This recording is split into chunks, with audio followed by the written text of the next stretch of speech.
It's a different spin on arts and education in Utah. For the past 10 years, the nonprofit group 1520 Arts has helped children and adults succeed not only on the dance floor, but also in life. It's not something where we wake up and go like, I'm gonna look into hip hop today. It's usually some kind of thing where you see it somewhere or experience it in some way that causes you to seek it out.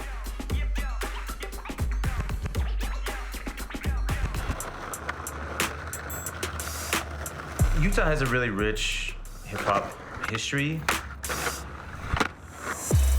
I think it's easily traceable back to the early 90s, and then obviously it exists. There was a point in the 80s where hip hop was everywhere, right? It was mainstream in popular culture, but for whatever reason, there's always been a really dedicated group of people across different elements. Like the graffiti scene in Salt Lake has always been responsible for pushing a lot of the culture forward. It was a lot of the writers that started up some of the first hip hop shops and did a lot of the things that were like proactively benefiting the community.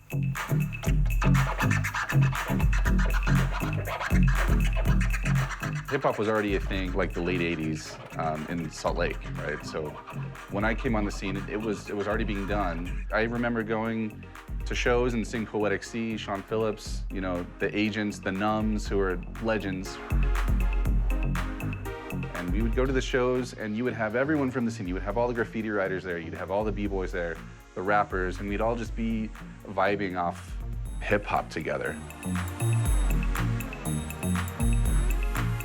Hip hop it's a form of individual expression, right? Just like any art form.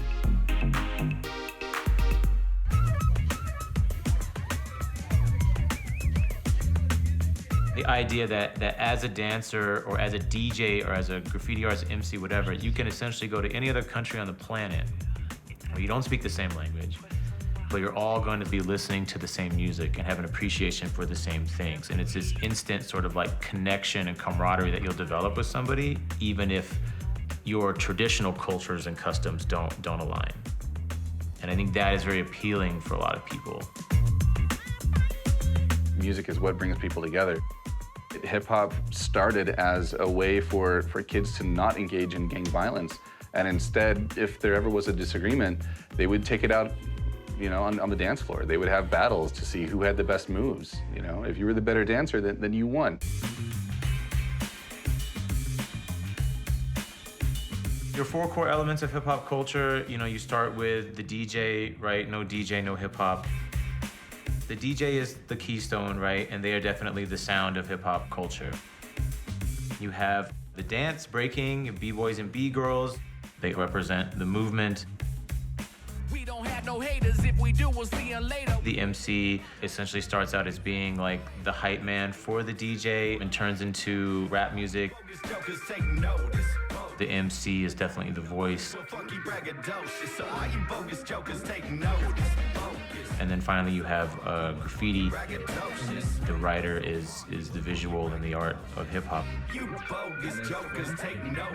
The core of our programming is focused towards kids, and we also partner with Promise South Salt Lake to do after-school programming for underserved youth, and then just kids that have trouble getting access to programming, we'll either try and make it accessible to them here, or we'll go out and deliver it to them somewhere else. I'm sure we've all been around the city in Salt Lake, and you see things that look like this. We are probably the only nonprofit that focuses on hip hop arts and education. We try to focus primarily on hip hop arts from the sense of history and the culture and the context as much as we can.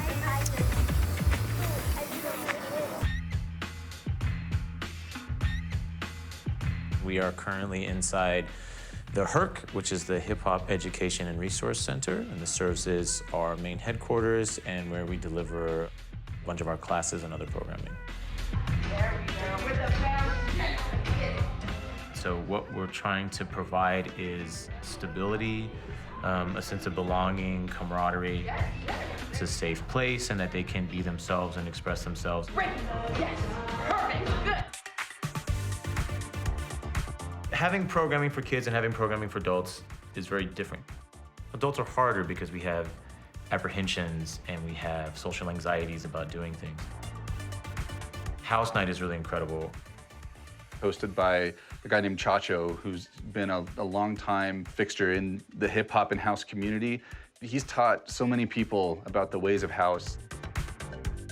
Me being an introvert, I kind of tend to shy away from being social, and music and dance have helped me become more social. So it brought me to be the person I am today. House night is just basically an opportunity for people to get together and just dance with each other, just vibe off the music. All right. Has anybody here not seen the battle before? I know we ask this every single time. Wonderful. There's always a few people. Okay, if you have never seen a battle before, here is how the battle works. The battle is like an argument, and the argument is this side thinks they're better than this side.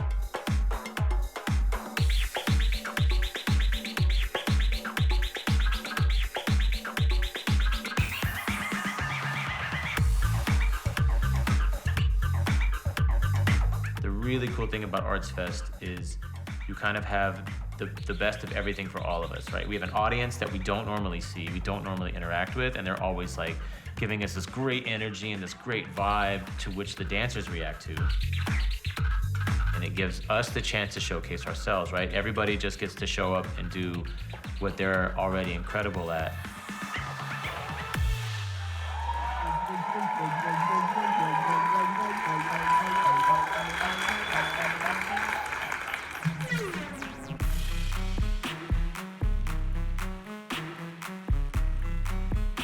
They Reminisce is a stage production where we use all local dancers, all local talent as far as writing the story. And it tries to cover hip-hop history and provide a combination of education and context.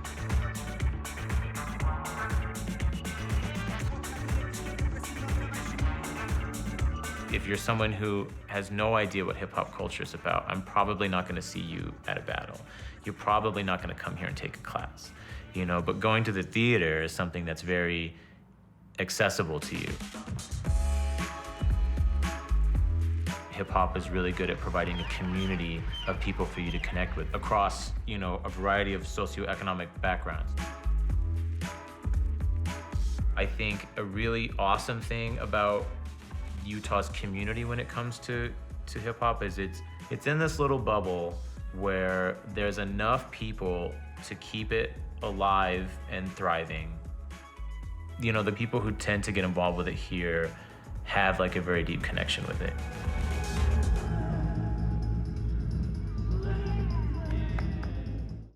Funding for This Is Utah is provided by the Willard L. Eccles Foundation, the Utah Office of Tourism, the George S. and Dolores Dory Eccles Foundation, the Lawrence T. and Janet T. D. Foundation, and the contributing members of PBS Utah. Thank you.